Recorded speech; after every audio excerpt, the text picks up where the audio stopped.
So hello बच्चों, this is Nikhil. आप देख रहे हो अध्ययन 2.2। तो जिसके अंदर आज हम करने जा रहे हैं साइंस का क्लास 10th का सबसे पहला चैप्टर, जिसका नाम है क्या? रासायनिक अभिक्रिया एवं समीकरण। पूरा चैप्टर एकदम फ्लो के माध्यम से पढ़ेंगे, जिससे कि एक भी चीज़ आपको रटना नहीं पड़ेगा। ये इस बात की गारंटी हम देते हैं आपको। अभी थोड़ी देर में पता चल जाएगा। तो टाइम वेस्ट ना करते हुए सीधे मैं चैप्टर को शुरू करूँगा। हर तरह के टॉपिक इसके अंदर क्लियर होंगे। पूरा 1 शॉट वीडियो है। तो अभी तक सब्सक्राइब नहीं किया हो तो सब्सक्राइब कर लो, वीडियो को लाइक कर दो। अब हम सीधा पढ़ाना शुरू करते हैं, जिसके अंदर हर एक टॉपिक को एकदम फ्लो में समझेंगे, जिससे कि आपको कोई भी चीज़ रटना ना पड़े। इम्पॉर्टेंट क्वेश्चन नोट्स सब देंगे, एक ही वीडियो में आपको मिल जाएगा। तो हम बात कर रहे हैं क्या? क्लास 10th के बच्चों के साथ, जिसका नाम है साइंस का पहला चैप्टर, जिसका नाम है क्या? रासायनिक अभिक्रिया एवं समीकरण। तो इसके अंदर हम पढ़ते हैं दो चीज़। क्या? पहला हम पढ़ते हैं, सबसे पहला हमारा टॉपिक है भौतिक परिवर्तन। क्या बच्चों? भौतिक परिवर्तन। और दूसरा हमारा क्या है? रासायनिक परिवर्तन।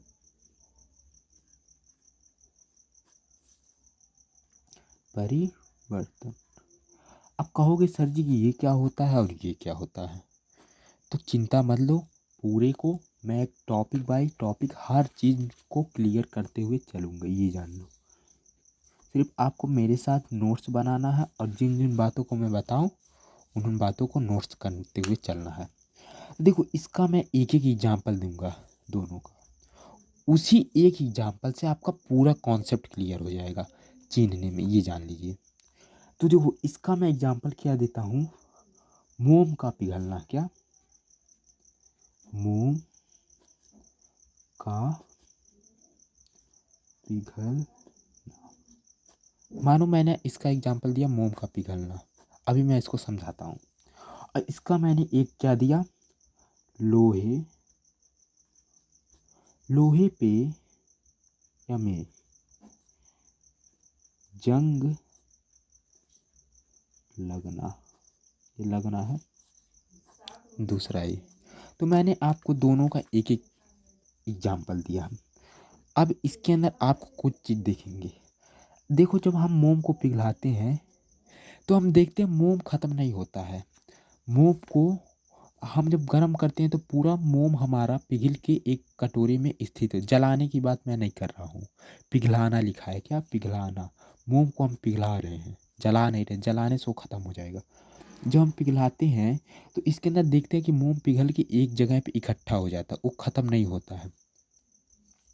और इसे हम फिर से उसी तरह बना सकते हैं। तो इससे एक चीज़ क्लियर हुआ कि जिस वस्तु को हम, अगर उसको हम एक वस्तु से दूसरे वस्तु में अगर परिवर्तन करें और फिर से उसी वस्तु में बनाना चाहें, अगर वो बन जाता है तो मानो वह भौतिक परिवर्तन, और जो ना बने वह रासायनिक परिवर्तन है। अब बताओ, लोहे पे जंग लग गया है, क्या जंग से तुम फिर लोहा बना सकते हो? नहीं ना। बताओ, नहीं बना सकते हो ना। यही इसी तरह का कॉन्सेप्ट है।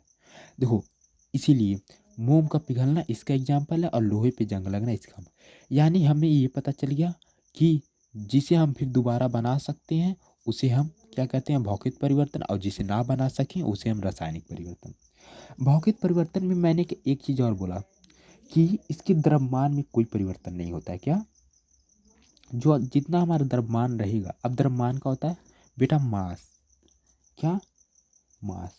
अब मास का होता है, मास मानो कि मेरे पास ये एक टिप है, मानो ये मोम है, मान लो तुम ये मोम है, और मैंने इसे क्या कर दिया? पिघला दिया। एक कटोरी के बर्तन में मैंने इसे पिघला दिया, तो ये पिघल के एक जगह पे इकट्ठा हो जा रहा है। तो फिर मैं चाहूँ, जो पिघला हुआ बचा हुआ इकट्ठा वस्तु है उससे हम फिर से मोम बना सकते हैं। उसके जितना ये पिघले पे तौलेंगे, इसको पिघला के भी तौलेंगे तो भी इसका वजन उतना ही रहेगा, और बना के तौलेंगे तो भी उतना रहेगा। यानी इसी को हम साइंस की भाषा में द्रव्यमान करते हैं। यानी भौतिक परिवर्तन में हमें द्रव्यमान में कोई परिवर्तन नहीं होगा। और जो हमारा रासायनिक परिवर्तन होता है, इसके अंदर द्रव्यमान में क्या? यानी मास। इंग्लिश और हिंदी में हम दोनों बताते हुए चलेंगे बच्चों, जिससे कि आप हिंदी में हो या इंग्लिश में आपको पूरा डाउट क्लियर हो जाएगा, ये जान लीजिए। जिसके अंदर मास में क्या होगा, परिवर्तन होगा। क्या परिवर्तन होगा। मेरे साथ नोट्स बनाते हुए चलिएगा। तो मैंने क्या बताया कि एक चीज़ क्लियर हो गया, द्रव्यमान में परिवर्तन होगा तो वह रासायनिक परिवर्तन हुआ, और द्रव्यमान में परिवर्तन नहीं हुआ तो वह भौतिक परिवर्तन। एक चीज़ और, इसे हम मोम को अगर पिघलाएं, अगर वो पिघल जाए तब पर भी हम इसे क्या कहेंगे, ये मोम का पिघला हुआ वस्तु है। क्या, मोम का पिघला हुआ वस्तु है। और लोहे पे जंग लग जाए तो उसे हम क्या कह सकते हैं, ये मूर्छा है। क्या, मूर्छा, मूर्छा है। यानी जो हमारा लोहा है या रासायनिक परिवर्तन वह होता है जिससे कि नया वस्तु बने। क्या, नया वस्तु बने। क्या, वस्तु। देखो लोहे पे जंग लग रहा है, लोहे पे जंग, क्या लोहे जंग लग रहा है तो उन्हें क्या बनता है, चूरा बन जा रहा है, तो वह नया नया वस्तु बन गया ना। बना कि नहीं बना, बना। लेकिन मोम को हम पिघलाते हैं तो देखो मोम पिघल जाएगा तब भी हम उसे मोम ही कहेंगे, मोम का पिघला हुआ, और जब जमा रहेगा तब भी उसका नाम मोम ही रहेगा।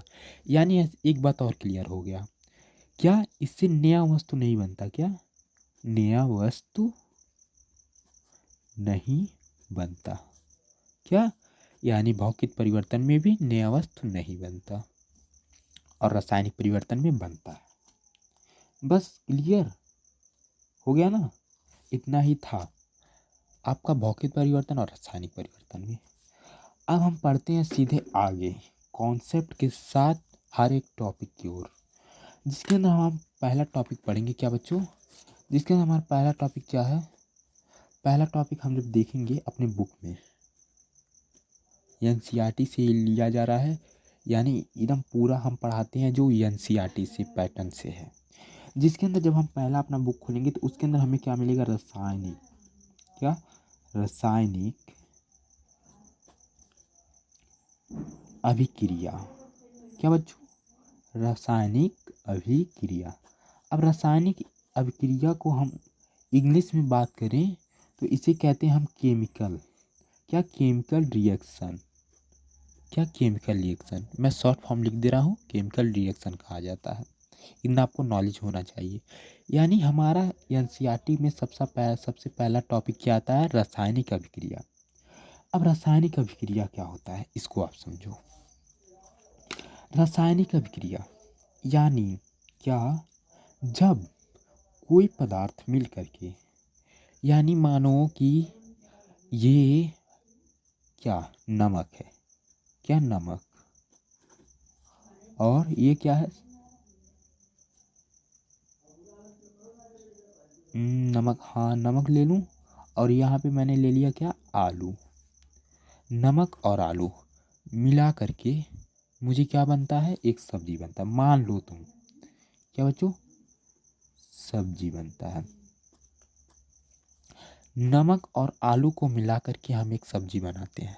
मान लो तुम कुछ भी मिला के बना दो, इससे मुझसे कोई मतलब नहीं है। माना कि मैंने नमक और आलू मिला करके एक सब्जी बनाया, मानो। यहाँ पे मैं इसका एक और एग्जांपल देता हूँ। मानो मैंने, ये हमारा ए है और ए बी है, ए सी है, तीनों मिल करके एक वस्तु बनाते हैं। क्या, ए बी सी या ए सी सी या कुछ भी मान लो, एक वस्तु बना रहे हैं। इसके अंदर आगे पीछे सिर्फ मानने के लिए मैंने कहा है। मानो क्या, एक वस्तु बना रहे हैं, तो मैंने क्या, तीन लोग मिल करके एक वस्तु, तीन लोग या चार लोग, कितने भी लोग हो सकते हैं, मिल करके एक बनाए या दो बनाए, इससे ज़्यादा भी बना सकते हैं। तो इसी को हम कहते हैं रासायनिक अभिक्रिया। क्या, रासायनिक अभिक्रिया। रासायनिक अभिक्रिया यानी वो जब कोई पदार्थ, ये समझ लो पदार्थ है, ये तीनों पदार्थ हैं, मिल करके एक नया पदार्थ बनाए, उसे ही हम रासायनिक अभिक्रिया कहते हैं। अब इसका मैं एक एग्जांपल देता हूँ। एग्जांपल मैं ये देता हूँ कि, छोटा एग्जांपल दूंगा, जो हमारा है CO। क्या, CO नहीं, CO आपके लिए खतरनाक एग्जांपल पड़े। अभी आप छोटे हो, इसलिए मैं बारीकी से एक एक एग्जाम्पल देते हुए चलता हूँ। अभी मैं धीरे धीरे CO वाला भी बताऊँगा एग्जाम्पल। अभी मैं छोटा एग्जाम्पल दे दूँ, बड़ा दे दूँगा तो आप परेशान हो जाएंगे, इसलिए मैं छोटा वाला दूंगा। क्या बच्चों, छोटा वाला। मानो ये हमारा क्या Mg है। Mg किसका शॉर्ट फॉर्म है, मैग्नीशियम का। और यहाँ पे मिलता है क्या, O2। अब O2 क्या है बेटो, ऑक्सीजन। और दोनों मिल करके एक उत्पाद बनाते हैं जिसका नाम है क्या, MgO2। क्या बच्चों, क्या है, MgO2। क्या, MgO2 मिलकर के एक उत्पाद बनाते हैं। तो इसके अंदर हमें सिर्फ दो चीज़ पढ़ना है। क्या, जो हमारा रासायनिक अभिक्रिया होता है, जो भाग लेते हैं, जो इधर के अभिकारक रहते हैं, यही भाग लेकर के ये बनाते हैं ना। यानी जो भाग लेते हैं इसे हम क्या कहते हो, क्या, इसे हम कहते हैं अभिकारक। क्या, अभिकारक। यानी जो इधर रहे उसे हम अभिकारक कहेंगे, और जो बने उसे हम क्या कहेंगे, उत्पाद। क्या बच्चों, उत्पाद। यानी जो मिल करके रासायनिक अभिक्रिया में अभिकारक मिल करके हमें उत्पाद बनाते हैं। क्लियर। अब हम आगे बढ़ते हैं। अब हम पढ़ेंगे क्या, रासायनिक समीकरण क्या होते हैं। अब हमारा नया टॉपिक आएगा। क्या बच्चों, रासायनिक समीकरण। नया नया हेडिंग है, लिखते चलो मेरे साथ, नोट्स बनाते चलो, हर एक डाउट क्लियर कर दूंगा। रासायनिक पूरा चीज़ मैं क्लियर करूंगा, एक भी डाउट आपको नहीं छोड़ूंगा, सिर्फ आपको हमारे साथ जुड़े रहना है। क्या, रासायनिक समीकरण। अब रासायनिक समीकरण की बात करें तो हम इसे कहते हैं केमिकल इक्वेशन। क्या बच्चों, केमिकल। इस बार मैं लिख देता हूँ, केमिकल इक्वेशन। मेरा इंग्लिश का राइटिंग उतना अच्छा नहीं है, तो इसे हम कहते हैं केमिकल, इसलिए मैं शॉर्ट फॉर्म लिखता हूँ। तो हम क्या करें, रासायनिक समीकरण को हम केमिकल इक्वेशन कहते हैं। आप रासायनिक समीकरण क्या कहते हैं, इसको पहले सुनो। मैं एक डिफिनेशन लिखता हूँ जो आपको लिखना है। मैं समझा भी सकता हूँ वैसे ही, लेकिन मैं डिफिनेशन भी दूंगा। हमने आपको क्या बताया था कि मैग्नीशियम, अब हम सुनो, मेरी बात को समझो। वही वाला एग्जाम्पल लेंगे हम, मैग्नीशियम। क्या बच्चों, मैग्नीशियम। अब कि हम उसका सूत्र नहीं लिखेंगे, अब कि हम मैग्नीशियम लेंगे। क्या, मैग्नीशियम और ऑक्सीजन। क्या, ऑक्सीजन। और इसे हम क्या कहते हैं, मैग्नीशियम ऑक्साइड। ये भी बात जान लो। यानी मैग्नीशियम और ऑक्सीजन मिल करके हमें एक उत्पाद देते हैं। क्या, देखो यहाँ पे एरो ऐसे ही बनाना है, आप ऐसे नहीं बना सकते, ऐसे, ये जान लीजिए। इसलिए आप एरो ऐसे बनाना। मिल करके हमें क्या देते हैं, मैग्नीशियम। क्या, मैग्नीशियम, वैसे ही नाम पड़ेगा, मैग्नीशियम ऑक्साइड। क्या बच्चों, मैग्नीशियम ऑक्साइड। हमने क्या बताया कि मैग्नीशियम और ऑक्सीजन मिल करके मैग्नीशियम ऑक्साइड बनाते हैं। बताया ना कि मैग्नीशियम ऑक्साइड मिल करके, इसी को हम सूत्र लिख दें। मैग्नीशियम का सूत्र क्या होता है बच्चों, Mg। आपने 9 में पढ़ा होगा, Mg। और O2 का, हम ऑक्सीजन का क्या होता है, O2। मिल करके क्या बनाते हैं, MgO2, यानी मैग्नीशियम ऑक्साइड। क्या बच्चों, मैग्नीशियम ऑक्साइड। यहाँ पे 2 है, इधर 2 है, इधर 1 है, इधर 1 है। इसको अभी हमने बैलेंस नहीं किया है। बैलेंस करते तो यहाँ पे 2 आ जाता और यहाँ का 2 हट जाता। अभी हम बैलेंस करना भी सिखाएंगे आपको, सिर्फ हमारे साथ जुड़े रहो। तो हमने क्या क्या कहा कि अब रासायनिक समीकरण को समझो। अगर हम सूत्रों के माध्यम से अगर हम निरूपित करते हैं तो उसे ही हम रासायनिक समीकरण कहते हैं। इसके अंदर कुछ है अलग से नहीं लिखेंगे। तो हमें इसे कैसे लिखेंगे, हरा पेन लेता हूँ, कि किसी, सुनो मेरी बात को, डिफिनेशन लिखो मेरे साथ, किसी रासायनिक किसी रासायनिक अभिक्रिया, साथ साथ में हम नोट्स भी देते हुए चल रहे हैं आपको, क्या रासायनिक अभिक्रिया में भाग लेने वाले, भाग लेने वाले। अब रासायनिक अभिक्रिया में भाग कौन कौन ले रहे हैं? मैग्नीशियम ऑक्साइड ऑक्सीजन में भाग लेने वाले अभिकारक। अभी हमने आपको पहले बताया था, इसे हम जो भाग ले उसे हम अभिकारक कहते हैं। वही लाइन इसके अंदर भी लिखेंगे, क्या लेने वाले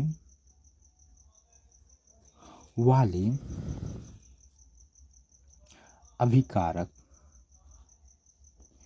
अभिकारक। देखो मात्रा अंतरा की गलती होंगी तो आप देख लें। अभिकारकों तथा अभिकारक अभिक्रिया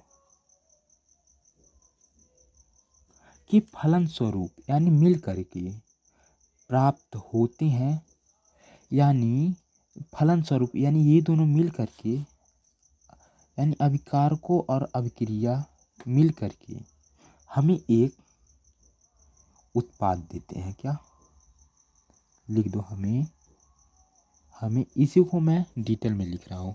हमें एक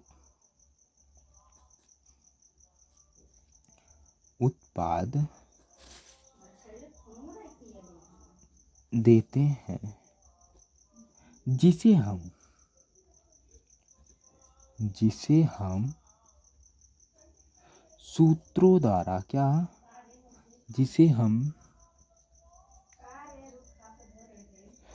ये गलत हो गया, सूत्रों द्वारा निरूपित करते हैं।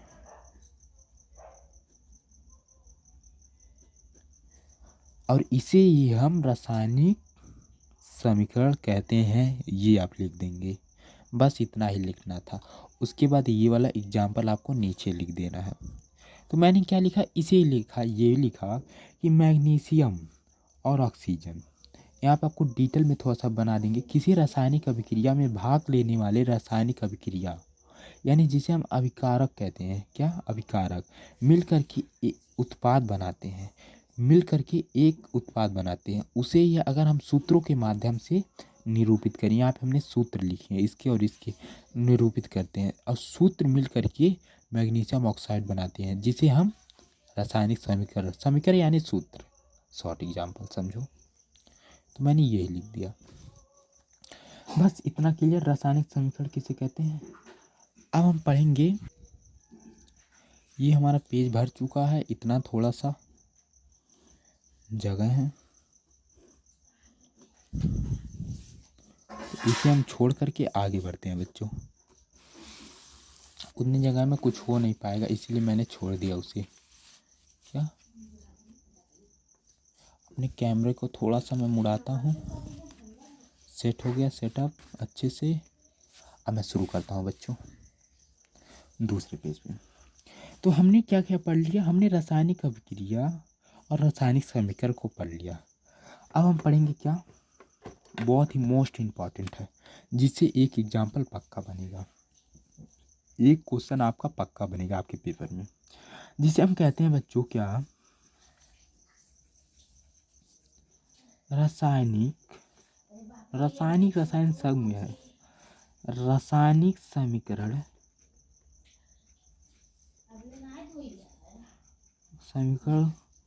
को संतुलित करना सिखाएंगे। क्या संतुलित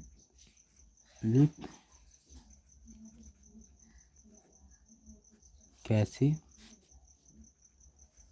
करें? अब हम इसे पढ़ेंगे। क्या रासायनिक समीकरण को संतुलित कैसे करें, इसे हम पढ़ेंगे। इसके लिए मैं आपको 10-15 एग्जाम्पल दूंगा, उससे ही आपका क्लियर हो जाएगा। जैसे मैं एग्जाम्पल पहले लिख देता हूँ, उसके बाद मैं समझाता हूँ। पहले मैं छोटा वाला लेता हूँ।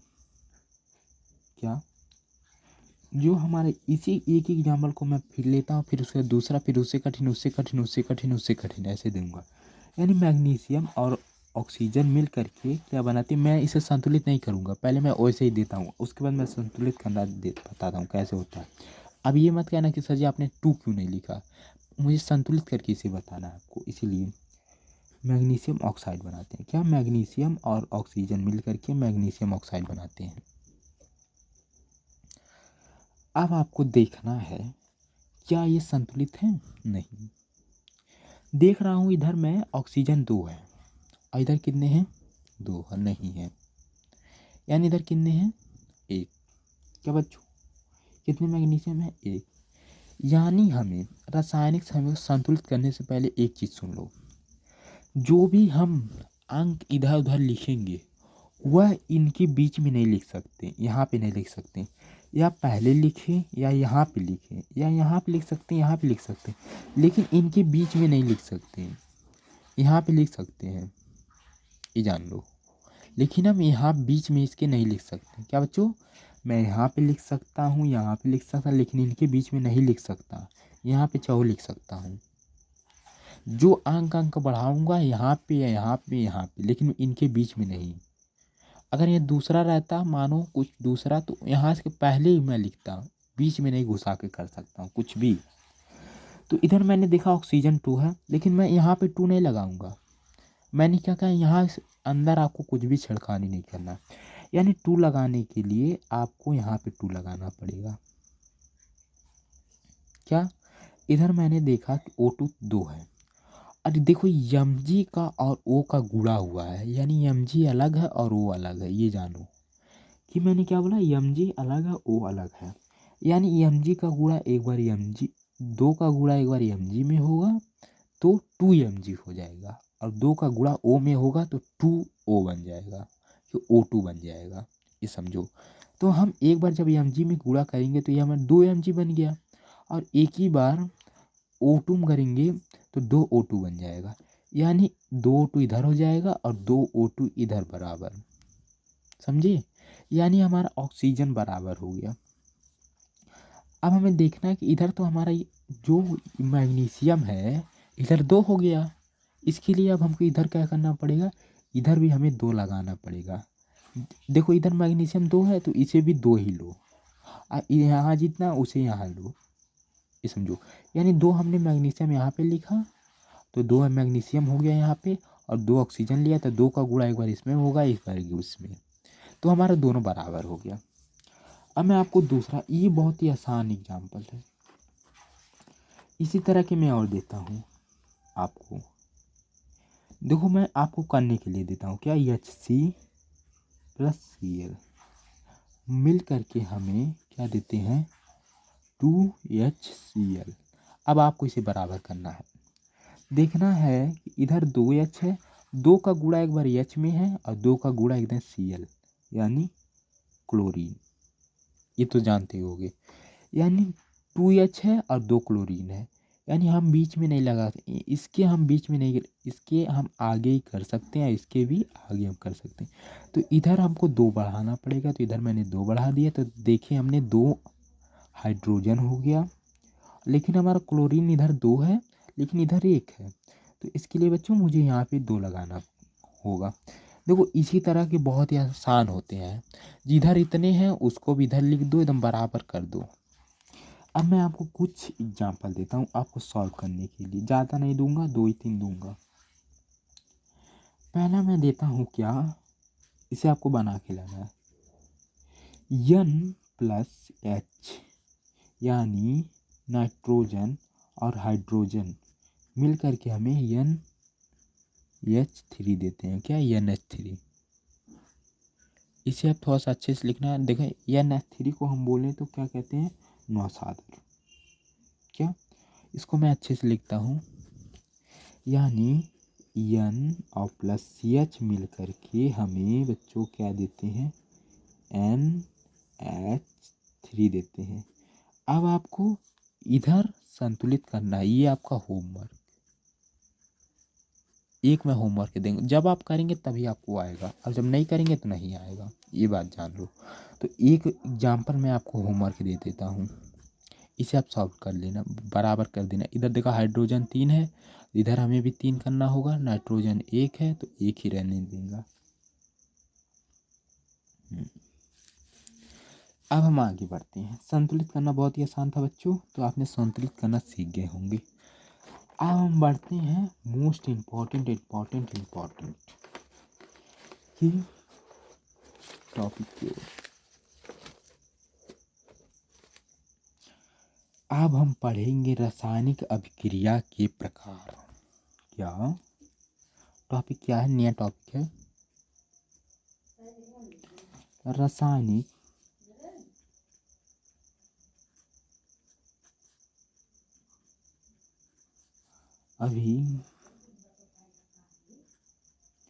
अभिक्रिया का प्रकार। इसके हम अंदर कितने तरह के प्रकार पढ़ेंगे तो बता दें, कितने तरीके के पढ़ेंगे प्रकार?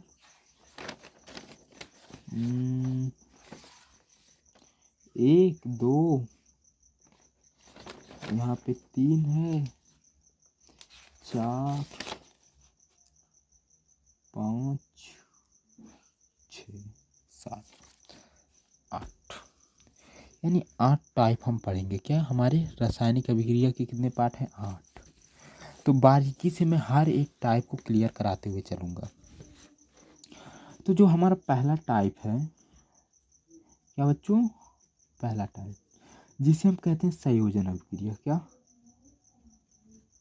संयोजन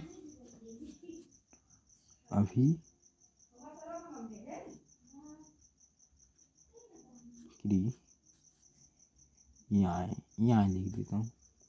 क्या मैंने कहा? पहला जो हमारा रासायनिक अभिक्रिया के प्रकार है, क्या? रासायनिक अभिक्रिया। इंग्लिश से बोले तो हम कहते हैं इसे कॉम्बिनेशन रिएक्शन। क्या? कॉम्बिनेशन रिएक्शन कहते हैं। क्या बच्चों? कॉम्बिनेशन रिएक्शन कहते हैं। अब इसे समझो, किसे? संयोजन। संयोज करना क्या होता है? संयोज यानी जुड़ना। क्या मैंने बोला? संयोज यानी जुड़ना। संयोज, सुनो, अगर ऐसे याद करोगे तभी आपको याद हो। संयोज, संयोज यानी बेटा क्या? मैंने आपको क्या बताया? संयोज यानी जुड़ना। आप ये दिमाग में घुमा लो कि सर जी ने बताया था कि संयोज। अब इसका डिफिनेशन सुनो, डिफिनेशन में बोलूँगा, उसके बाद आप नोट कर लेना।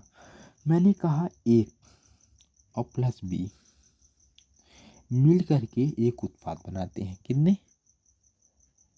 ए बी बनाते हैं। ए और बी मिल करके ए बी बनाते हैं। तो इसके अंदर जो संयोजन करेंगे, संयोजन यानी मिल करके एक ही उत्पाद बनाए, एक से ज़्यादा नहीं बनाएंगे। ये जान लो, उसे ही हम संयोजन अभिक्रिया कहते हैं। यानी इसको सुनो, अब मैं इसे जो बोलने जा रहा हूँ उसे लिखिए। वह रासायनिक अभिक्रिया, सुनो, जिसमें, मेरे बात को सुन के लिखो, वह रासायनिक अभिक्रिया, मैंने क्या बोला? वह रासायनिक अभिक्रिया जिसमें दो या दो से अधिक, वीडियो लेंदी ना हो इसलिए मैं ज़्यादा नहीं लिख रहा हूँ, मिल करके अभिकारक, क्या? अभिकारक मिल करके एकल उत्पाद बनाए, उसे ही हम संयोजन अभिक्रिया कहते हैं। क्या समझ में आया?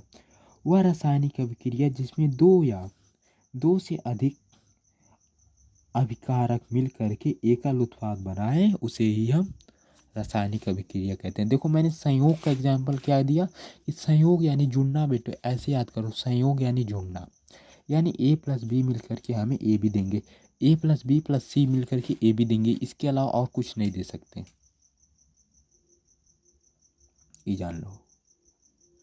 और ये तो जानते हो, इधर जो रहते हैं इसे हम अभिकारक कहते हैं, इधर जो रहते हैं इसे हम उत्पाद कहते हैं। ये क्लियर है ना? तो एग्जाम्पल में बता दिए इसका डिफिनेशन। क्या? संयोजन यानी जुड़ना, वह रासायनिक अभिक्रिया जिसमें दो या दो से अधिक अभिकारक मिल करके एकल उत्पाद बनाए, उसे ही हम संयोजन अभिक्रिया कहते हैं। क्लियर? बस। अब हम इसका एग्जाम्पल देंगे। कोई भी आप एग्जाम्पल लीजिए, लेकिन उसके अंदर कोसी भर लिख दीजिए, सिर्फ उसके अंदर जुड़ करके एकल उत्पाद बनाए, उसे ही माना जाएगा सही। यानी अगर मैं लिख दूं कि सी और प्लस O2, अब सी का है, सी हमारा कार्बन है और O2 हमारा ऑक्सीजन, मिल करके हमें बनाते हैं CO2। CO2 का है कार्बन डाइऑक्साइड है। तो ये हमारा एक एग्जाम्पल हो गया, पहला एग्जाम्पल। देखो, या दो लोग मिल करके बना रहे हैं या तीन लोग भी मिल करके बना सकते हैं, इससे कोई मतलब नहीं, लेकिन मिल करके बनाने एक ही उत्पाद बनाए उसे ही हम सही माना जाएगा। इसी तरह हम एक और एग्जाम्पल ले सकते हैं कि CO यानी कार्बन मोनोऑक्साइड, जिसे हम कहते हैं CO यानी कार्बन मोनोऑक्साइड, और Cl यानी Cl2 यानी क्लोरीन, मिल करके हमें क्या देते हैं बच्चों, COCl2, जिसे हम क्या कहते हैं, कार्बोक्सिलिक अम्ल। क्या, कार्बोक्सिलिक अम्ल। अब इस चीज़ को बारे में आपको एग्जाम्पल, इसलिए मैं कहता हूँ पहला वाला इजी है, दोनों में से कोई भी एक एग्जाम्पल आप लिख देंगे तो आपको 4 नंबर पक्का हो जाएगा, ये जान लो। बस मैंने संयोजन समझा दिया। अब हम बढ़ते हैं दूसरे टाइप की ओर। क्या बच्चों, दूसरे टाइप की ओर। दूसरा टाइप हमारा क्या है, दूसरे टाइप को हम कहते हैं वियोजन। क्या बच्चों, मैंने क्या बताया आपको कि दूसरे टाइप को, हमारा पेन भाग रहा है, दूसरे टाइप को कहते हैं हम वियोजन। नाम को सुनो ध्यान से, वियोजन अभिक्रिया। अब वियोजन अभिक्रिया किसे कहते हैं, वियोज संयोज यानी जुड़ना, वियोज यानी टूटना। क्या, संयोज यानी जुड़ना, वियोज यानी टूटना। यानी इसे हम एक तरह से ये भी कह सकते हैं, क्या हो रहा है, अपघटन या अपघटन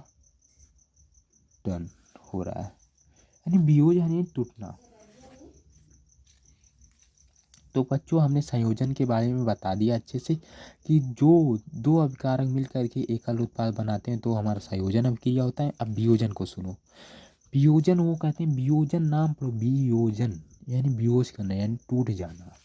अब ये इसी का उल्टा होगा, यानी वह रासायनिक अभिक्रिया जिसमें अभिकारक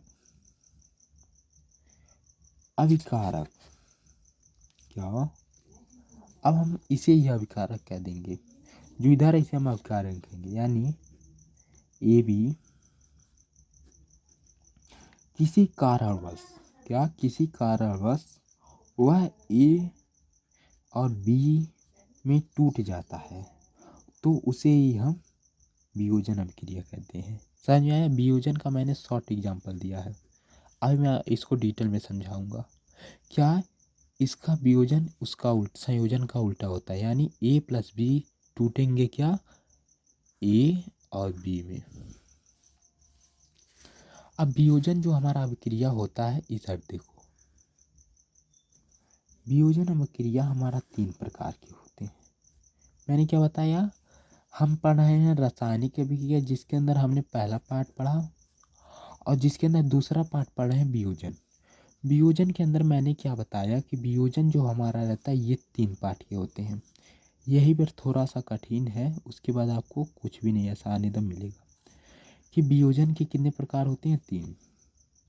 पहला क्या, उष्मीय उपघटन यानी उष्मा से टूटना। क्या, उष्मीय अपघटन यानी जो उष्मा से टूटे हम उसे उष्मीय अपघटन कहेंगे। और जो हमारा विद्युत से टूटे, क्या, प्रकाश से, पहले मैं लिखता हूँ प्रकाश अपघटन, इसे आप अच्छे से नोट कर लीजिएगा, क्या, प्रकाश अपघटन। और एक होता है विद्युत यानी उष्मीय अपघटन, प्रकाशीय अपघटन, विद्युत अपघटन। तीनों एक साथ मैं शॉर्ट बताते हूँ। इसके लिए हमें इतना जगह की जरूरत पड़ेगी। क्या उष्मीय, मैंने क्या बोला, उष्मीय, उष्मीय यानी ऊष्मा को हम उष्मीय अपघटन कहते हैं। ऊष्मा यानी जो ऊष्मा से टूटे। क्या बच्चों, जो ऊष्मा से टूटे उसे हम क्या कहते हैं, उष्मीय अपघटन कहते हैं। अब इधर ताको, अब मैं थोड़ा सा अलग से एक पेज जोड़ता हूँ, उस पे मैं बताता हूँ थोड़ा सा। आप अभी आगे इसके बारे में अच्छे से पढ़ेंगे। भीगा चूना किसे कहते हैं, चूना किसे कहते हैं, इसको मैं अभी थोड़ी देर में आगे से आपको बताऊँ। देखो, इसे हम कहते हैं CaO। ये हमारा कहते हैं क्या, बिना बुझा चूना। क्या, बिना बुझा चूना। क्या कहते हैं, बिना बुझा चूना, जो हम खरीद के दुकान से लाते हैं। जब इसके अंदर H2O यानी पानी मिला देते हैं तो हमारा क्या बन जाता है, वो CaHO2 यानी कैल्शियम ऑक्साइड। क्या, कैल्शियम ऑक्साइड। यानी ये हमारा बिना बुझा चूना, ये हमारा बुझा हुआ चूना, यानी पानी मिला दिए तो ये हमारा बुझ गया और इसके कारण ये हमें ऊष्मा देते हैं। क्या, लेकिन हमने इसका उल्टा पढ़ा। हम पढ़ रहे हैं क्या, वियोजन यानी टूट रहे हैं। ये तो देख रहे हैं मैं जुड़ रहा हूँ कि CaO और H2O यानी बिना बुझा चूना यानी कैल्शियम ऑक्साइड और H2O जिसे हम पानी कहते हैं, जो मिलाते हैं तो हमें CaOH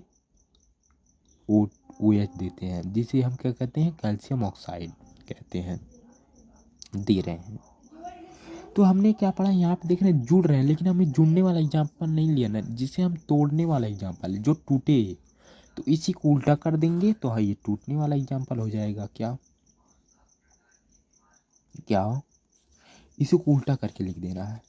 क्या कि Ca और O2 जिसे हम क्या कहते हैं, बुझा हुआ चूना, नाम भी नोट कर लेना, को जब हम क्या देते हैं, उष्मा, क्या उष्मा देते हैं तो हमारा क्या टूटता है, CaO और प्लस क्या देता है, पानी H2O देता है। तो ये हमारा एग्जाम्पल उष्मीय का होगा, जो उष्मा से टूटे, यानी हमने इसे, ये उष्मा का चिन्ह है, ये जान लो, जहाँ ऐसा बना रहे इसे समझो उष्मा का चिन्ह है, यानी इसे हम उष्मीय अपघटन कहेंगे। यानी जो उष्मा से टूटे, यानी जो चूना है इसे हम जब उष्मा देंगे तो हमें CaO और H2O यानी कैल्शियम ऑक्साइड और पानी में टूट जाएगा, तो ये हमारा उष्मीय का अपघटन होगा। अब हम देंगे पानी, प्रकाशीय अपघटन किसे कहते हैं। प्रकाशीय के लिए हम, अब आपको एक और एग्जाम्पल होगा, प्रकाश में जो ले जाने से टूटे। Ag एक ये तो होता है कि क्या केमिकल, AgCl। आप जब सर्च करेंगे AgCl का प्रकाश अपघटन, यूट्यूब पे जाकर सर्च करेंगे तो आपको मिल जाएगा। अगर ना हो सके तो केमिकल बहुत महंगा मिल रहा है, इसीलिए मैं उसे प्रैक्टिकली नहीं कर रहा हूँ, लेकिन आप उसे सपोर्ट करेंगे तो मैं उसे खरीद के आपको प्रैक्टिकली भी करके दिखाऊंगा कि कैसे प्रकाश से टूटता है वो। क्या, AgCl को हम क्या देते हैं, प्रकाश, यहाँ पे मैं प्रकाश लिख देता हूँ, क्या प्रकाश देते हैं तो हमारा क्या मिलता है, Ag+Cl। तो ये हमारा किसका एग्जाम्पल हो गया बच्चों, Ag को जब हम प्रकाश देते हैं तो AgCl में टूट जाता है, तो ये हमारा प्रकाशीय अपघटन का एग्जाम्पल हो गया। अब विद्युत के लिए हम पानी का एग्जाम्पल देंगे। क्या बच्चों, पानी का एग्जाम्पल दे देंगे कि जो हमारा H2O, बैलेंस कर देता हूँ, यानी H2O को जब हम विद्युत देते हैं, यानी क्या देते हैं, करंट। विद्युत मैं कैसे लिखूँ, मुझे जगह कम पड़ा है, विद्युत जगह कम पड़ा है बच्चों, देखो तो मैंने लिख दिया। विद्युत को जब हम ऊष्मा देते हैं तो क्या हमारा ये 2H2O में टूटता है और O2 में टूट जाता है, जिसे हम विद्युत दे के तोड़े। यानी पानी को अगर देते हैं पानी के अंदर कभी आप ना करंट के, सॉरी आप गलत कर दोगे। देखो आप एक लेना जो 15 वाट का बल्ब होता है, 15 वाट का बल्ब, या आप इसे ट्राई मत कीजिए, मैं आपको ट्राई करके दिखा दूंगा, नहीं तो आप सीधे लाइन का तार इसके अंदर डाल देंगे और लाइन आपको मार सकता है। मैं इसको आपको प्रैक्टिकली करके दिखाऊंगा, आप प्रैक्टिकली घर पे ट्राई मत करना, ये जान लो। मैं आपको अगले शॉर्ट वीडियो में इसका प्रैक्टिकली मैं आपको दूंगा, विद्युत अपघटन का, सिर्फ आपको याद कर लो। और KCl, अब KCl का होता है, के से कैल्शियम, क्या कैल्शियम होता है कि पोटेशियम होता है, अब ये हमें कौन बताएगा। किसे कैल्शियम कहते हैं और किसे पोटेशियम। तो कैल्शियम में हमें सी दिखा है, कै यानी कैल्शियम को हम कैल्शियल से लिखते हैं और पोटेशियम को हम के से लिखते हैं, यानी इसे हम क्या कहेंगे, पोटेशियम क्लोराइड। पोटेशियम और जब कैल्शियम मिलता है तो पोटेशियम क्लोराइड बनता है, और इसे ही हम जब विद्युत देते हैं, क्या विद्युत देते हैं, तो ये हमारा के यानी पोटेशियम और कैल्शियम में टूट जाता है। तो ये भी इसका एक एग्जाम्पल, दोनों में से आप एक लिख देंगे तो इसका एग्जाम्पल माना जाएगा। यानी हमने पढ़ा क्या, वियोजन अभिक्रिया के यानी टूटना, जो हमें टूटे, आपको सिर्फ बना के लिख देना, वह रासायनिक अभिक्रिया जिससे अभिकारक दो या दो से अधिक पदार्थ में टूट जाता है, उसे है हम वियोजन अभिक्रिया कहते हैं। ये लिखना तो आता ही होगा बच्चों। अब इसे कैसे लेंगे, वह रासायनिक अभिक्रिया जो ऊष्मा के कारण टूटे, उसे ही हम ऊष्मीय अभिक्रिया कहते हैं। और जो प्रकाश के कारण टूटे उसे प्रकाशीय अपघटन, और जो विद्युत के कारण टूटे उसे प्रकाशीय विद्युत अपघटन।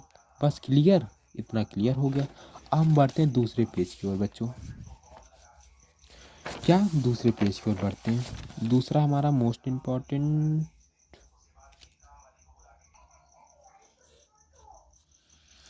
अब हम पढ़ेंगे तीसरा, क्या बच्चों, हम तीसरा पढ़ेंगे। क्या हमने पहला दूसरा यानी रासायनिक अभिक्रिया की पहला पढ़ा, दूसरा पढ़ा, अब हम तीसरे पे आते हैं। तो तीसरे को हम कहते हैं क्या बच्चों, विस्थापन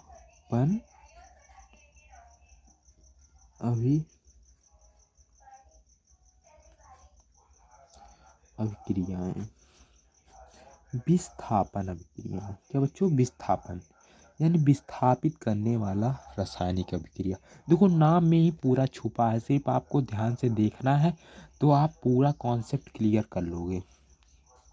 क्या, तो आप पूरा कॉन्सेप्ट क्लियर कर लोगे। विस्थापन यानी विस्थापित करना, ये जान लो आपका बड़ा भाई है, ये आपका बड़ा भाई है, ये आपके छोटा भाई है, और आपके पास कुछ ऐसा है जो इसके पास नहीं है। मान के लिए आप जहाँ सोते हैं वह आपके बड़े भाई को अच्छा लग रहा है वह बेड, तो आपका भाई क्या कर देगा, उसे छोड़ भी सकता है, लेकिन आप अपने भाई से नहीं छोड़ सकते क्योंकि आपका भाई आपसे बड़ा है। तो ये बड़ा है, आपसे छोड़ सकता है लेकिन आप इसे नहीं छोड़ सकते, यानी यह आपको विस्थापित यानी हटा सकता है लेकिन आप इसे नहीं हटा सकते। तो इसे ही हम विस्थापन अभिक्रिया कहते हैं। इसका एग्जाम्पल मैं बोल दूं, डिफिनेशन, वह रासायनिक अभिक्रिया जिसमें अभिकारक एक पदार्थ को दूसरे पदार्थ से विस्थापित कर दे, उसे ही हम विस्थापन अभिक्रिया कहते हैं। देखो कॉन्सेप्ट बता दे रहा हूँ, सिर्फ आपको नोट कर लेंगे तो आपको क्लियर हो जाएगा। एग्जाम्पल देता हूँ, क्या एग्जाम्पल, एकदम शॉर्ट एग्जाम्पल देता हूँ। CuSO4, अब CuSO4 को क्या कहते हैं, कॉपर सल्फेट। क्या बच्चों, सी से Cu यानी कॉपर और SO4 से सल्फेट यानी कॉपर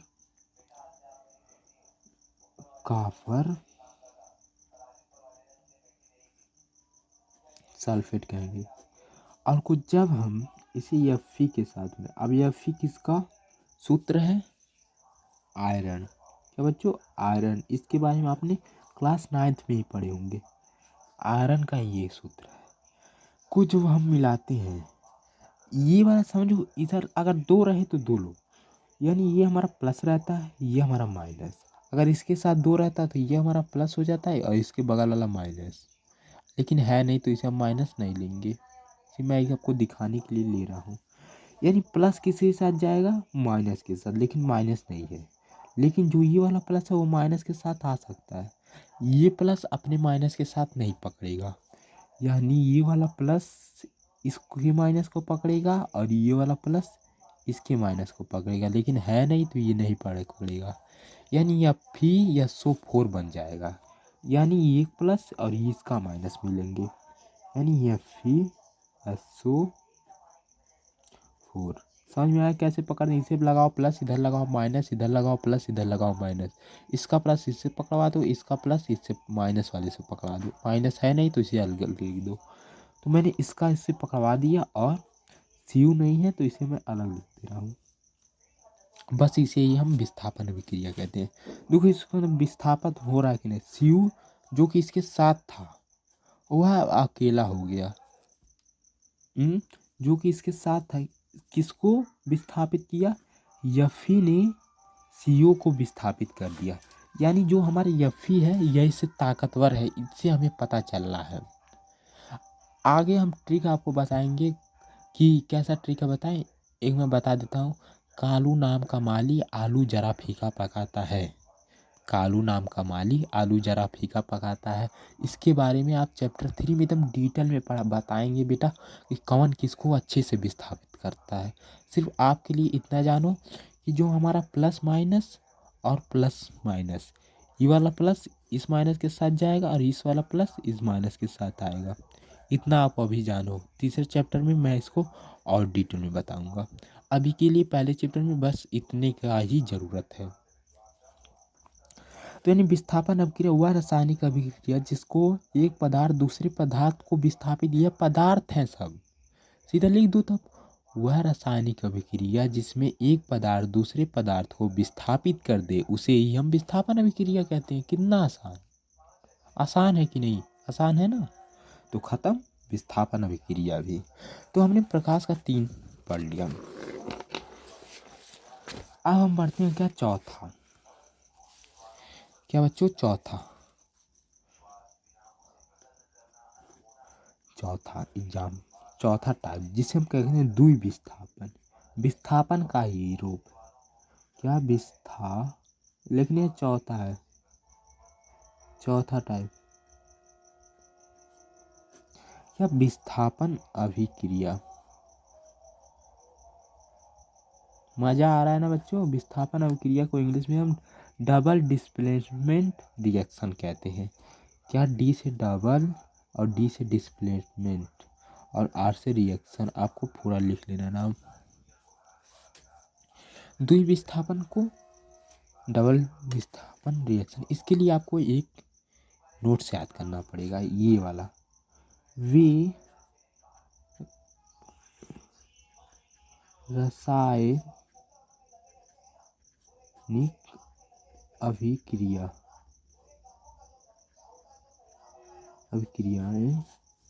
जिनमें, मेरे बात को सुनो और नोट करो, जिनमें अभिकारक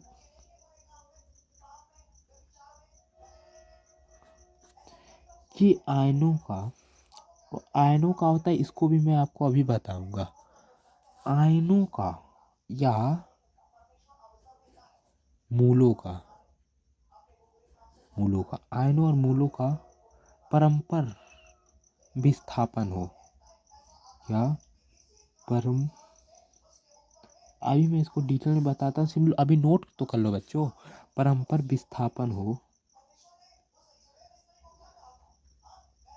विस्थापन हो उसे ही द्विविस्थापन अभिक्रिया कहते हैं। नोट कर लो। अब जैसे मैंने कहा, अब विस्थापन कर रहा है, इसका मैं एग्जांपल लेता हूँ Ag। आपको एग्जांपल याद कर लेना है, Ag plus Cl potassium chloride लेता हूँ। क्या, AgNO3, यानी Ag को हम क्या कहते हैं, सिल्वर। क्या, Ag को सिल्वर, NO को क्या कहते हैं, नाइट्रेट। यानी Ag को हम सिल्वर और NO को नाइट्रेट कहते हैं और K से पोटेशियम हो जाएगा और C से Cl से क्लोराइड हो जाएगा। को हम जब देखते हैं ये भी ऐसे ही हो उसी का रूप है, माइनस प्लस माइनस, यानी जो हमारा Ag है किसको पकड़ेगा, तुम बताओ, Ag किसको पकड़ेगा, Cl को, AgCl प्लस KNO3। बस यही है द्विविस्थापन का भी एग्जाम्पल, सेम टू सेम वही। इसी बात को विस्थापन करने आएगा तो आप कर लेंगे। अब हम पढ़ेंगे बच्चों क्या, ये हमारा चौथा भी क्लियर होगा, चौथा टाइप भी बता दिया है। अब हम पांचवा टाइप पढ़ेंगे क्या बच्चों, पांचवा टाइप।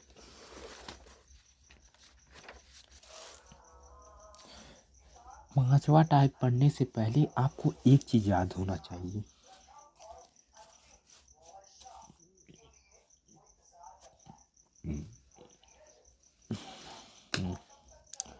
पांचवा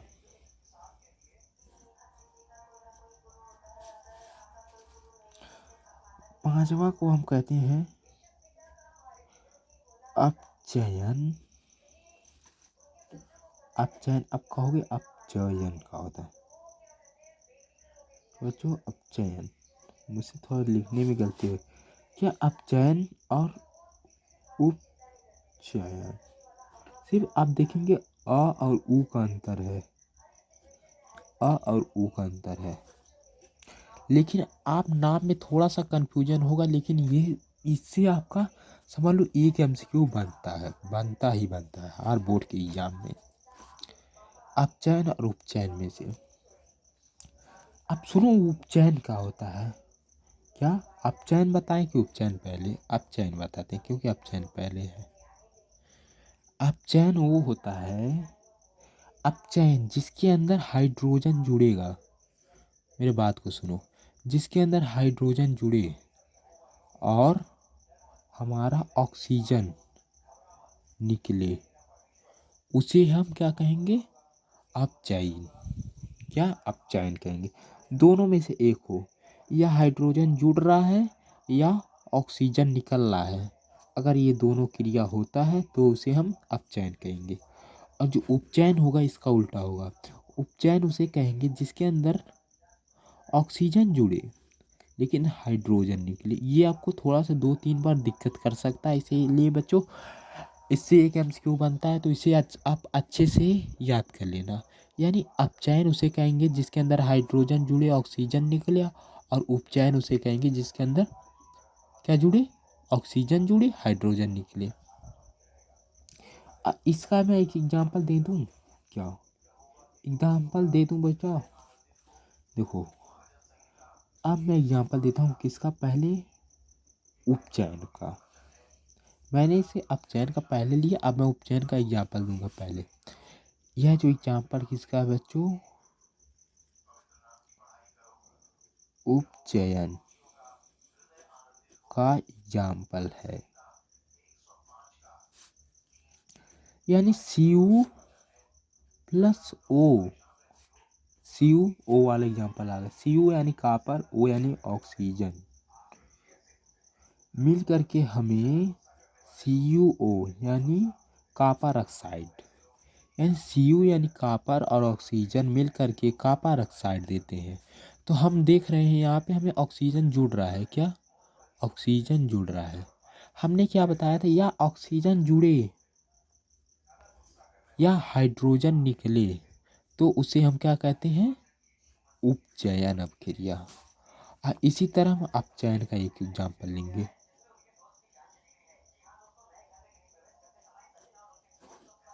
अपचयन का एग्जाम्पल क्या देंगे कि CuO, अब CuO को क्या कहेंगे, कहेंगे कॉपर ऑक्साइड, अभी हमने आपको पहले बताया, इसे हम क्या दें, H2 यानी हाइड्रोजन को दे करके ताप दें, क्या ताप, ताप का एक चिन्ह होता है जिसे मैंने पहले बताया था, आप दोनों में से एक बना सकते हैं, ये या ये, ताप दें तो हम देखते हैं हमें क्या मिलता है, क्या Cu, प्लस H2O। अब हमने चयन में पढ़ा था या हाइड्रोजन जुड़े या ऑक्सीजन निकले। तो इसके अंदर हम देख रहे हैं जो हमारा Cu में है ये हमारा यहाँ से निकल रहा है। दोनों या एक साथ हो या दोनों अलग अलग हो, इससे मतलब नहीं है, सिर्फ हो यानी हो, यानी Cu निकल रहा है। Cu निकल रहा है तो ये एकदम करेक्ट हो गया। और हाइड्रोजन जो हमारा है यहाँ से जुड़ रहा है। जुड़ा है कि नहीं बच्चों? जुड़ रहा है। हाइड्रोजन पानी में ऑक्सीजन में जुड़ा है, यानी हाइड्रोजन जुड़ा ऑक्सीजन निकला। दोनों एक साथ हो या दोनों में से एक हो तो उसे हम क्या कहें? उसे हम किसका एग्जाम्पल देंगे? अपचयन का एग्जाम्पल कह देंगे। अब हम पढ़ेंगे बच्चा क्या, चौथा हमने पढ़ लिया। अब हम पढ़ेंगे पांचवा। अब पांचवा किसे कहते हैं समझो। पांचवा हम कहते हैं रेडियाक्स अभिक्रिया। रेडियाक्स, देखो आप जहाँ पढ़ते होंगे आपके टीचर रहते हैं जो ना, वो आपको डिफिनेशन लिखाएंगे 10-10 पेज, 10-10 पेज कह रहा हूँ, 7-7 लाइन 8-8 लाइन का डिफिनेशन लिखाएंगे जो आपको याद करेंगे, फिर पूछेंगे, फिर आप 4 दिन के बाद भुला जाओगे। लेकिन ऐसे कॉन्सेप्ट से पढ़ोगे तो आप नहीं भूलोगे, ये जान लो। ऐसे कॉन्सेप्ट के पढ़ने के लिए हमारे चैनल को बच्चों सब्सक्राइब जरूर कर लो। इसी तरह के वीडियो हम देते रहेंगे। क्या रेडियाक्स अभिक्रिया किसे कहते हैं? रेडियाक्स अभिक्रिया। अब रेडियाक्स अभिक्रिया क्या कहते हैं? रेडियाक्स अभिक्रिया जिसके अंदर, इसी का एकदम एग्जाम्पल ये है, जिसके अंदर हमें उपचयन और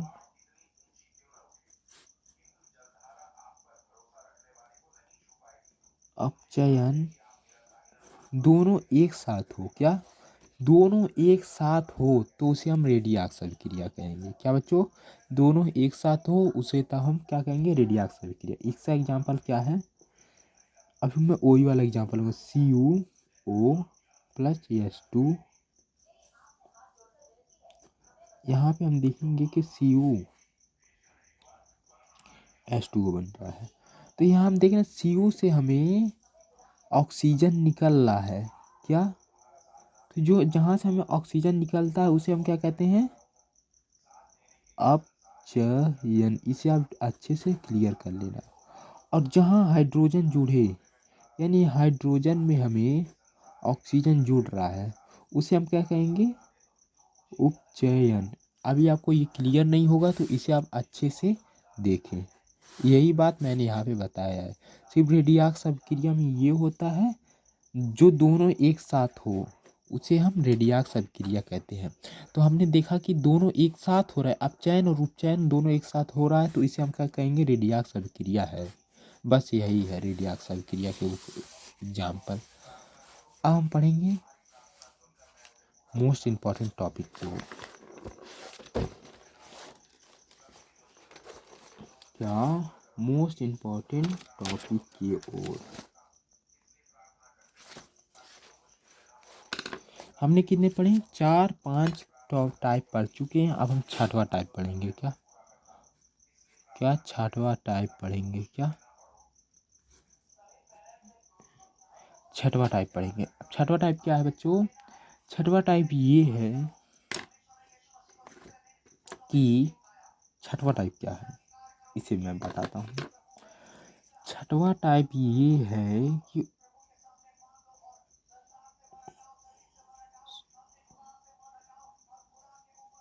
अब सोचोगे मैं क्यों बोल नहीं रहा हूँ, तो मैं अभी बोल रहा हूँ। ऊष्माक्षेपी तथा ऊष्मा शोषी। अब ऊष्माक्षेपी और ऊष्माशोषी का होता है, इसे आप समझो अच्छे से। इसे मैं बताऊंगा। ऊष्माक्षेपी और ऊष्माशोषी को हम अच्छे से बताएंगे। तो पहले कौन बताएं? छठवां टाइप है, देखिए पहले हम बताते हैं क्या? ऊष्माक्षेपी। तो यहाँ पे आप एग्जाम्पल डालिए। क्या? उष्मा छेपी। अब उष्मा छेपी किसे कहते हैं? उष्मा छेपी कोई भी एक एग्जाम्पल दे दिए जहाँ से उष्मा छेप करे। क्या छेप यानी निकलना। उष्मा सोची यानी सोखना। एग्जाम्पल देख लो, सीधा समझ में आ गया। उष्मा छेपी यानी जहाँ से उष्मा निकले उसे ही हम उष्मा छेपी अभिक्रिया कहते हैं।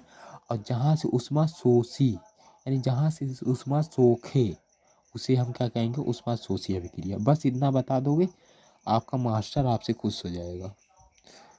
पूछ ले बेटा उष्मा छेपी बताओ क्या होता है, तो बता देना सर जी, लेकिन एक एग्जाम्पल भी बता देना, तभी वो प्रसन्न होगा। उष्मा छेपी अभिक्रिया वह अभिक्रिया है, सिर्फ आपको लिखना आना चाहिए, बल्कि कुछ भी नहीं है। उष्मा छेपी अभिक्रिया वह अभिक्रिया है जिसमें से उष्मा निकले उसे हम उष्मा छेपी अभिक्रिया कहते हैं। अब हम एक एग्जाम्पल पुराना वाला ही देते हैं। मैंने क्या बताया था कि CaO जिसे हम क्या कहते हैं? कैल्शियम ऑक्साइड को जब हम H2O में मिलाते हैं, यानी कभी भी आप चूना को लाना घर पे और उसे पानी में मिलाना, ये वाला आप एक्सपेरिमेंट कर सकते हो। चूना और पानी में मिलाना तो आप देखते हो क्या बनता है? CaOH जिसे हम क्या कहते हैं? कैल्शियम ऑक्साइड बनता है, प्लस क्या निकलता है यहाँ से बच्चों? उष्मा निकलता है। क्या उष्मा निकलता है? यहाँ से क्या निकलता है? उष्मा निकलता है। मैंने क्या बोला? यहाँ से उष्मा निकलता है। यानी जब कभी भी तुम चूने को पानी में मिला के देखना, अगर उष्मा ना निकले तब तुम कहना, तो यह उष्मा छेपी का एग्जाम्पल हो गया। बता देना कि बिना बुझा चूना जिसे हम CaO कहते हैं, यानी कैल्शियम ऑक्साइड, जब हम पानी में मिलाते हैं तो हमें CaOH यानी कैल्शियम ऑक्साइड प्राप्त होता है और प्लस उष्मा निकलता है। सर जी यही उष्मा छेपी का एग्जाम्पल है। बस इतने में ही खुश हो जाएगा वो मास्टर। हम बात करते हैं उष्मा शोषी। उष्मा शोषी का होता है। उष्मा शोषी जिसमें उष्मा सोखे बेटा, उसे हम उष्मा शोषी कहेंगे। जिसमें उष्मा सोखे उसे हम उष्मा शोषी कहेंगे। इसका सबसे अच्छा एग्जाम्पल क्या हो जाएगा? उष्मा शोषी का प्रकाश संश्लेषण। अब ऐसे लिखना, वह रासायनिक अभिक्रिया जिसमें उष्मा शोषी यानी सोखे उसे हम उष्मा शोषी अभिक्रिया कहते हैं। देखो प्रकाश संश्लेषण जब हम देखते हैं कि C यानी CO2 यानी कार्बन और पानी H2O मिल करके हमें क्या देते हैं? C6O12 प्लस O6 और प्लस क्या देते हैं? ऑक्सीजन। तो हम देख रहे हैं क्या, किसकी सहायता में? प्रकाश की सहायता में। अगर प्रकाश ना दिया जाए यानी उष्मा ना दिया जाए तो यह रासायनिक अभिक्रिया प्रकाश अपना भोजन नहीं बना सकते। यानी जितना प्रकाश पौधों के लिए कार्बन डाइऑक्साइड जरूरत होता है, उतना ही प्रकाश का भी जरूरत होता है अपना भोजन बनाने में। यानी एक तरह से हम ये भी कह सकते हैं जो हमारा प्रकाश संश्लेषण यानी फोटोसिंथेसिस जिसे हम कहते हैं, यह एक उष्मा शोषी का सबसे अच्छा एग्जाम्पल है। बस ये लिख देना कि उष्मा शोषी वह क्रिया है जिसमें उष्मा सोखे उसे हम उष्मा शोषी अभिक्रिया कहते हैं। एग्जाम्पल में लिख देना, ये वाला एग्जाम्पल लिख देना, कहना है प्रकाश संश्लेषण इसका सबसे अच्छा एग्जाम्पल है। बस यही इसका लिख देना।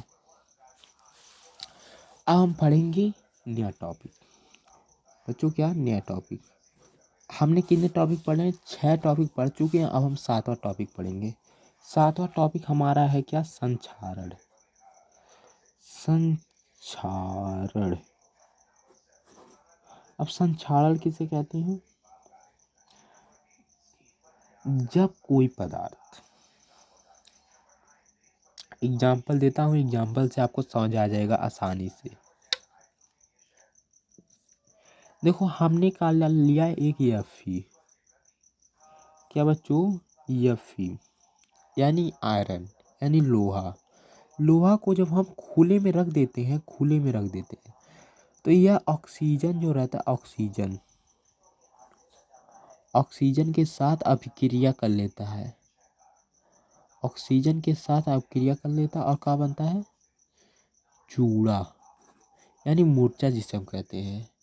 यानी ऑक्सीजन पे जंग लगना, यानी आयरन पे जंग लगना, उसे ही हम संक्षारण कहते हैं। समझ में? इसे ऐसे लिखना है, जब कोई धातु, कोई भी धातु, यह फिर क्या एक धातु है, जब कोई धातु अपने आसपास के अम्ल या संपर्क ऑक्सीजन से अभिक्रिया करके उस पे एक ऑक्सीजन की परत जम जाती है, तो उसे हम संक्षारण कहते हैं। अब इसका एक चीज़ आप मोस्ट इम्पॉर्टेंट याद करना है, जहाँ से एमसीक्यू बनते हैं बच्चों, एमसीक्यू। जैसे हम जानते हैं कि जो Fe यानी लोहे के ऊपर जो हमारा मूर्छा जमता है वो किस कलर का रहता है, भूरा। इसी तरह अगर आपसे पूछ ले कि तांबे के ऊपर किस तरह की परत जमती है, तो तांबे के ऊपर बात करें तो हमारा जो परत जमती है हरे रंग की। क्या तांबे पे अगर मूर्छा संसारण होता है तो हम उसे हरे रंग की होता है। और अब हम बात करें चांदी की बात करें, क्या जो सॉरी गलती हो गई, चांदी की बात करें तो चांदी पे हमें काले रंग की परत दिखाई देती है अगर हम उसे साफ नहीं करते हैं। ये क्वेश्चन बनते हैं। और लोहे के ऊपर तो आप जानते ही हैं, हल्के भूरे रंग के। बस यही होगा। ऐसे हम एक और नाम से जाना जाता है, इसे हम कहते हैं ऑक्सीकरण अभिक्रिया भी कह सकते हैं। यानी इन संक्षारण को हम ऑक्सीकरण यानी ऑक्सीजन से अभिक्रिया जो करे उसे हम ऑक्सीकरण अभिक्रिया भी कह सकते हैं। जो ऑक्सीजन से अभिक्रिया, सब ऑक्सीजन से अभिक्रिया कर रहा है ना, तो इसे हम ऑक्सीकरण अभिक्रिया भी कह सकते हैं। बस हमारा जो था 7वां टॉपिक। अब हम पढ़ते हैं 8वां और सबसे लास्ट टॉपिक। क्या बच्चों? 8वां और सबसे लास्ट टॉपिक, जिसका नाम है क्या बच्चों? विकृत गंधिता। क्या बच्चों? विकृत गंधिता। विकृत गंधिता क्या कहते हैं? अब इसे समझो, विकृत गंधिता किसे कहते हैं? जैसे मान लो हमने प्याज लिया, क्या कोई पदार्थ लिया, क्या खाद्य पदार्थ यानी खाने वाले पदार्थ, ये हमारे पास क्या है? खाद्य पदार्थ है। क्या खाद्य पदार्थ है, जो अगर हम खुला रख देते हैं, खुला रखते हैं तो क्या होता हुआ, खराब हो जाता, हम देखते हैं, या उससे कुछ महक आने लगती है, उसे हम गंधता कहते हैं। यानी विकृत गंधता किसे कहते हैं? जब कोई खाद्य पदार्थ यानी खाने वाली पदार्थ हम खुले में छोड़ देते हैं तो उसमें से एक बूह टाइप की महक होती है, जो हमें वो महराई हुई लगती है, उसे हम विकृत गंधिता कहते हैं। समझ में आया? विकृत गंधिता किसे कहते हैं? जब कोई पदार्थ, जैसे मानो प्याज को अगर हम छोड़ दें थोड़ी देर के लिए, तो प्याज से हल्का से एकदम बेकार सा महक आता है। तो विकृत गंधिता क्या कहते हैं? खाद्य पदार्थ यानी खाने वाली पदार्थ जो खुले में रखने से खराब हो जाते हैं, उसे हम विकृत गंधिता कहते हैं। तो देखो यहाँ पे अब हमारा पूरा चैप्टर ख़त्म हो चुका है। क्या पूरा चैप्टर ख़त्म हो चुका है? अब आपको बताना है कि आपको यह वीडियो कैसा लगा। हाँ, ये वीडियो कैसे लगा? अगर देखो भाई अच्छा लगा हो तो वीडियो को प्लीज़ लाइक कर देना और सब्सक्राइब करना न मत भूलना। और ऐसे ही और वीडियो के देखने के लिए देखो, इस वीडियो को अपने दोस्तों के पास क्या करना है? शेयर करना है। क्या बच्चों? शेयर कर देना है, जिससे कि आपका दोस्त भी देख सके कि कोई हमें ऐसा एक टीचर मिला है जो हमें बहुत ही अच्छे से पढ़ा रहा है, एकदम नोट्स दे रहा है। क्या क्या दे रहा है? नोट्स। नोट्स भी दे रहा है, शॉर्ट तरीके से पढ़ा रहा है, हर एक डाउट क्लियर कर रहा है। बताओ अब क्या चाहिए बच्चों। तो प्लीज़ आप अच्छे से मेहनत करते चलिए, और इसके अलावा हमें कुछ भी नहीं चाहिए। वीडियो पे लाइक कर दें और सब्सक्राइब कर दें और अपने बच्चों के साथ शेयर कर दें। बस बच्चों, मिलते हैं नए वीडियो के साथ, नए वीडियो में। आशा करते हैं आपको अच्छे से अच्छा समझ में आया होगा।